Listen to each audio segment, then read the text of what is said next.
आप देख रहे हैं भारत 47 न्यूज। मैं पूरे मंत्री परिषद की ओर से महाकुंभ में आए हुए सभी पूज्य संतों और सभी श्रद्धालुओं के साथ ही लोकतंत्र के सजग प्रहरी के रूप में आप सभी मीडिया से जुड़े हुए प्रतिनिधियों का पूरे मंत्री परिषद की ओर से हृदय से स्वागत करता हूं। महाकुंभ में पहली बार उत्तर प्रदेश का संपूर्ण मंत्री परिषद उपस्थित है। हमारे सहयोगी सभी मंत्रियों ने आज यहां पर बहुत सारे मुद्दों पर चर्चा की है। प्रदेश के विकास से जुड़े हुए जो नीतिगत निर्णय हैं उन मुद्दों पर चर्चा हुई है। इसके अलावा यहां पर अन्य महत्वपूर्ण मुद्दों के साथ साथ प्रयागराज के विकास से जुड़े हुए मुद्दों पर भी चर्चा हुई है। इस अवसर पर जिन मुद्दों पर आज यहां चर्चा हुई है उनमें खासतौर पर प्रदेश सरकार के जो महत्वपूर्ण मामले हैं उनमें से उत्तर प्रदेश की जो एरोस्पेस और डिफेंस एंड एम्प्लॉयमेंट से संबंधित जो पॉलिसी है उस पॉलिसी 2024 ये 2018 में हमने बनाई थी, उसी पॉलिसी के 5 साल पूरे हो चुके हैं। अब उसको नए सिरे से बनाने की व्यवस्था की गई है। तो इस पॉलिसी को यहां पर अब हम लोगों ने बड़े निवेश को आमंत्रित करने के लिए उसमें नए इंसेंटिव की घोषणा की है। आज इस पे चर्चा हुई है। एफडीआई के अंतर्गत और फॉर्च्यून 500 में जो निवेश प्रदेश में हुआ है उस निवेश के अंतर्गत इंसेंटिव वितरण करने की व्यवस्था और उसको उतनी प्रतिपूर्ति शासन यूपी सीडा को कर रहा है और सीडा ने यूपी सीडा उसके माध्यम से करेगा। कुछ नए निवेश के प्रस्ताव यहां पर आए हैं जिन्हें लेटर ऑफ इंटेंट यहां पे आज जारी हो रहे हैं। इनमें एक मिर्जापुर का है, 10,000 करोड़ रुपए से अधिक का निवेश का है, एक मुरादाबाद का है और अन्य 2 प्रस्ताव जिन पर आज यहां पर लेटर ऑफ इंटेंट के बारे में चर्चा हुई है। युवाओं को स्मार्टफोन और टैबलेट उपलब्ध कराने की भी स्कीम को यहां पे व्यवस्था दी गई है और यह युद्ध स्तर पर अगले कुछ समय के लिए सरकार ने इसके लिए धनराशि की व्यवस्था की। इसको हम उस कार्यक्रम की भी चर्चा हुई है। बलरामपुर में सरदार अटल बिहारी वाजपेयी जी की कर्म भूमि रही है। उन्हीं के नाम पर जो केजीएमयू का सैटेलाइट सेंटर था उसे मेडिकल कॉलेज के रूप में स्थापित करने और मेडिकल कॉलेज में नेक्स्ट सेशन में उसको संचालित करने का निर्णय लिया गया है। इसके अलावा पीपीपी मोड पर 3 नए जनपदों में मेडिकल कॉलेज के निर्माण की कार्रवाई, जिनमें बागपत, हाथरस और कासगंज, इन 3 जनपदों में नए मेडिकल कॉलेज निर्माण की सहमति पर भी आज यहां पर सरकार ने अपना वो किया है। टाटा टेक्नोलॉजीज के साथ में मिलकर के प्रदेश के अंदर 62 आईटीआई को 5 centre of innovation, invention and incubation and training centre की स्थापना के बारे में भी एक नए प्रस्ताव को, जो एक प्रकार का हब एंड स्पोक मॉडल होगा और मॉडर्न एज कोर्सेज के साथ उत्तर प्रदेश के युवाओं को जोड़ने के लिए कार्यक्रम के साथ सहमति भी आज मंत्री परिषद ने यहां पर इस प्रस्ताव को भी दिया है। इसके अलावा प्रदेश के अंदर एक अभियोजन डायरेक्टरेट की घोषणा की भी व्यवस्था मंत्री परिषद ने उसको अपनी सहमति दी है और प्रयागराज, वाराणसी और आगरा, ये जो म्युनिसिपल कॉरपोरेशन है हमारे, इन 3 महत्वपूर्ण म्युनिसिपल कॉरपोरेशन में तीनों के बॉन्ड जारी होंगे। अब तक हमने लखनऊ और गाजियाबाद के बॉन्ड जारी किए थे जिसके बहुत अच्छे रिजल्ट सामने आए हैं। यह म्युनिसिपल कॉरपोरेशन के ब्रांडिंग करने का, उसके विकास को आगे बढ़ाने का एक महत्वपूर्ण माध्यम होता है और एक नई दृष्टि मिलती है और एक पहचान मिलती है संबंधित कॉरपोरेशन को। यहां पर आप प्रयागराज के महत्व को आप देख रहे हैं। वैश्विक मंच पर इस समय हमारा प्रयागराज छाता हुआ दिखाई दे रहा है। जिस श्रद्धा के साथ पिछले एक सप्ताह के अंदर 9.25 करोड़ से अधिक श्रद्धालुओं ने संगम में आकर के पावन स्नान का आनंद लिया है, अनुभूति की है, वह यानी अविस्मरणीय है, अकल्पनीय है। तो प्रयागराज म्युनिसिपल कॉरपोरेशन प्रयागराज के लिए एक सुपर स्पेशलिटी हॉस्पिटल के लिए एक बॉन्ड जारी करने जा रहा है। ऐसे ही आगरा के लिए एक बॉन्ड जारी होने जा रहा है।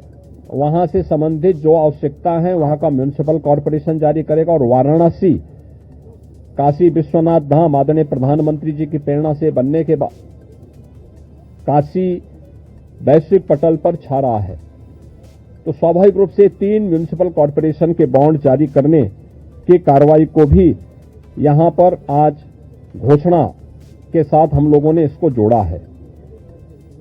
मित्रों, प्रयागराज के इस महाकुंभ को ध्यान में रख करके और प्रयागराज के साथ साथ इस पूरे क्षेत्र का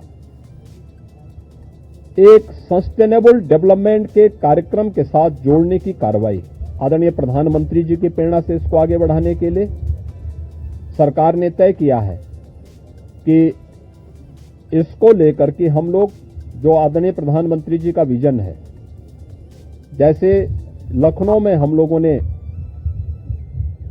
स्टेट कैपिटल रीजन लखनऊ और उसके आसपास के जनपदों को मिलाकर के एक डेवलपमेंट का प्लान बनाया है, ऐसे ही प्रयागराज और चित्रकूट को मिलाकर के एक डेवलपमेंट रीजन यहां पे हम डेवलप करेंगे। इसके लिए इंफ्रास्ट्रक्चर के लिए जो महत्वपूर्ण होगा वह एक गंगा एक्सप्रेसवे का एक्सटेंशन हम लोग देंगे। गंगा एक्सप्रेसवे प्रयागराज से मिर्जापुर से भदोई होते हुए संत रविदास नगर होते हुए यह काशी, चंदौली और गाजीपुर में पूर्वांचल एक्सप्रेसवे के साथ जुड़ेगा।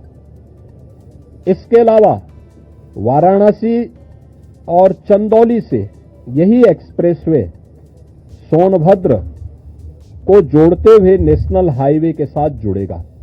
तो यह इंफ्रास्ट्रक्चर की दृष्टि से जैसे प्रयागराज में प्रयागराज चित्रकूट डेवलपमेंट रीजन यहां पे हम लोग तैयार करने जा रहे हैं, वैसे ही वाराणसी में भी वाराणसी बिंद एक डेवलपमेंट रीजन वहां पे भी डेवलप करने की कार्रवाई पर नीति आयोग के साथ मिलकर के इस कार्यक्रम को तेजी के साथ आगे बढ़ाया जा रहा है।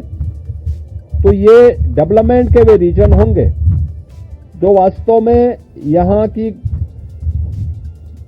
न केवल पर्यटन की दृष्टि से बल्कि आर्थिक उन्नयन में और यहां पे रोजगार सृजन में बड़ी भूमिका का निर्वहन करेंगे। उस प्रकार का इंफ्रास्ट्रक्चर की दृष्टि से एक्सप्रेसवे एक तो ये एक्सटेंशन हम लोग इसको करने जा रहे हैं जो प्रयागराज, बिंद और काशी एक्सप्रेसवे के रूप में इसे हम लोग जानेंगे।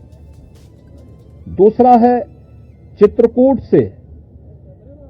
चित्रकूट और प्रयागराज के गंगा एक्सप्रेसवे को जोड़ने के लिए बुंदेलखंड एक्सप्रेसवे को गंगा एक्सप्रेसवे के साथ यहां पर भी जोड़ने की एक कार्रवाई को आगे बढ़ाना, जो चित्रकूट की दूरी को प्रयागराज के साथ जोड़ सके और रीवा हाईवे जो नेशनल हाईवे है, इस हाईवे को भी एक सुविधा इस एक्सप्रेसवे के साथ, गंगा एक्सप्रेसवे के साथ या फिर बुंदेलखंड एक्सप्रेसवे के साथ जुड़ने का एक अवसर प्राप्त होगा।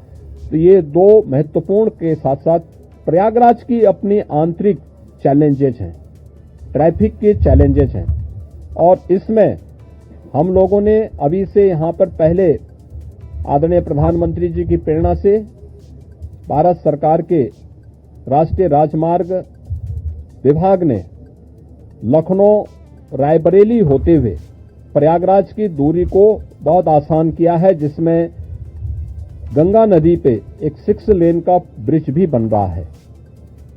इस समय हमने उसकी एक व्यवस्था स्टील ब्रिज दिया है इस पूरे महाकुंभ के दौरान, जो प्रॉपर रूप से कार्य कर रहा है, लेकिन वो नया ब्रिज भी समय रहते हुए कंप्लीट हो जाएगा। ऐसे ही अन्य कनेक्टिविटी के लिए यहां से मिर्जापुर, जौनपुर, वाराणसी, आजमगढ़, गोरखपुर की कनेक्टिविटी को बनाए रखने के लिए यहां पर जो मांग हो रही थी, प्रयागराज शहर की तरफ से सलौरी और हेतापट्टी के बीच में, झूसी के बीच में इस पूरे ब्रिज को बनाने की एक कार्रवाई को, 4 लेन के एक ब्रिज को सरकार इसको बनाएगी। दूसरा, रीवा की तरफ से और जो आपके अरेल की ओर से जो यहां पे प्रेशर है यमुना जी के ब्रिज पे, सिग्नेचर ब्रिज आज से 20 साल पहले बनकर के तैयार हुआ था। आज यहां पर उसकी दृष्टि से बहुत महत्वपूर्ण आवश्यकता यहां पर है कि उसके पैरेलल एक नया ब्रिज बने। तो सिग्नेचर ब्रिज के पैरेलल यमुना जी में भी एक नए ब्रिज को हम अपनी सहमति, कैबिनेट ने अपनी सहमति दी है कि हाँ, शास्त्री ब्रिज के पैरेलल तो हम उसके साथ कर ही रहे हैं और इसको भी हम उसके साथ जोड़ेंगे। तो ये महत्वपूर्ण घोषणाएं प्रयागराज के इंफ्रास्ट्रक्चर, यहां के सस्टेनेबल डेवलपमेंट की दृष्टि से, डेवलपमेंट और रोजगार की दृष्टि से, और आने वाले समय में यहां के नागरिकों के जीवन स्तर को और बेहतर बनाने की दिशा में जो आदरणीय प्रधानमंत्री जी की प्रेरणा है, उसको आगे बढ़ाने के लिए ये कुछ घोषणाएं आज यहां पर कैबिनेट ने जिस पे चर्चा की है, अपनी सैद्धांतिक सहमति दी है। और मुझे पूरा विश्वास है कि अगली बार जब कुंभ के साथ उत्तर प्रदेश जुड़ेगा तो इन सब इंफ्रास्ट्रक्चर का लाभ आने वाले श्रद्धालुओं को प्राप्त होगा। मैं आप सबका एक बार फिर से अपने मंत्री परिषद के सभी साथियों की ओर से हृदय से स्वागत करता हूं, अभिनंदन करता हूं। कहां गए भाई राजभर जी, और ये कहां गए अपने आशीष पटेल जी, निषाद राज, कहां हैं लोग? आप लोग पीछे क्या छुपे हुए हैं? इधर आइए।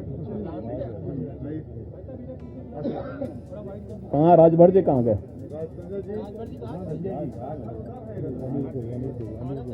अनिल कहां है? अनिल कहां है?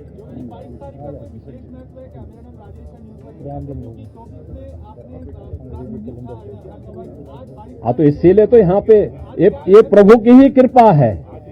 प्रभु आज ही के दिन 500 वर्षों के बाद अयोध्या में विराजमान हुए थे और आज पहली बार उत्तर प्रदेश का पूरा मंत्री परिषद आज यहां पर आया है। और मुझे लगता है कि अगले कुंभ की क्या स्थिति होती है, लेकिन उसका इंफ्रास्ट्रक्चर उत्तर प्रदेश का ये मंत्री परिषद आदरणीय प्रधानमंत्री जी की प्रेरणा से यहां पर प्रयागराज की धरती पर प्रस्तुत कर रहा है। और मुझे विश्वास है कि इसको, जैसे प्रयागराज की कायाकल्प पिछले 6 वर्ष के अंदर हुई है, ये इंफ्रास्ट्रक्चर प्रयागराज को एक वैश्विक पहचान दिलाने में सफल होगा। आप सबको मैं एक बार फिर से धन्यवाद देता हूं। आप देख रहे हैं भारत 47 न्यूज।